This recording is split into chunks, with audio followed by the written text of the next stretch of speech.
চাওক এতিয়ালৈকে আমি ৱেডাৰ ৰিপৰ্ট কনচাল্ট কৰি আছোঁ বাট আমাৰ যিখন গ্ৰাউণ্ড ষ্টাফ আছে বা যিখিনি তাৰ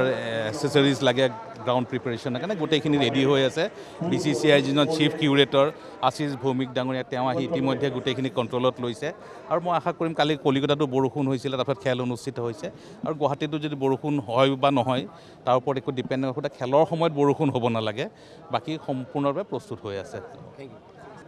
হয় আপোনালোকে গম পাইছে যে 15 তাৰিখ আৰু 19 তাৰিখে গুৱাহাটীত দুখন IPL মেটচ হ'বলৈ গৈ আছে আৰু সেইকাৰণে অসম ক্ৰিকেট সন্থাৰ লগতে BCCI সম্পূৰ্ণৰূপে প্ৰস্তুতি শেষ কৰিছে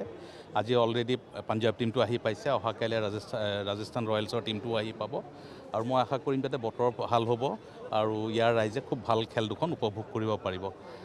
খেলকেইখন যিহেতু সন্ধিয়া সময়ত হ'ব এখন বুধবাৰে হ'ব আৰু এখন দেওবাৰ চক ৰাইজৰ বিশেষ একো অসুবিধা নহ'ব কোনো কাম ক্ষতি নকৰাকেই খেলকেইখন চাবলৈ পাৰিব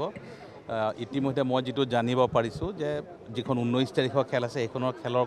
কমপ্লিটলি টিকেট চ'ল্ড আউট হৈ গৈছে আৰু যিখন 15 তাৰিখে আছে পাঞ্জাৱ আৰু ৰাজস্থানৰ সেইখন খেলৰো প্ৰায় 60-70% টিকেট ইতিমধ্যে শেষ হৈ গৈছে মই আশা কৰিম যাতে গুৱাহাটীৰ তথা নৰ্থ ইষ্টৰ ৰাইজে আহি যিখিনি বাকী টিকেট আছে সেইখিনি ক্ৰয় কৰি পেলাই খেলখন উপভোগ কৰক যাতে we want to show' a very good presence of the crowd in the stadium গোটেই ষ্টেডিয়ামটো যাতে ভৰি থাকে সেইটো আমি আশা কৰিম যাতে ভৱিষ্যতে ইয়াৰ যিটো উৎসাহ বা ইয়াৰ যিটো পাৰ্টিচিপেশ্যন আমাৰ ৰাইজৰ ক্ৰিকেটৰ লগত তাৰ ফলত আমি আগন্তুক সময়ত আৰু ভাল ভাল খেল অসমত অনুষ্ঠিত কৰিবলৈ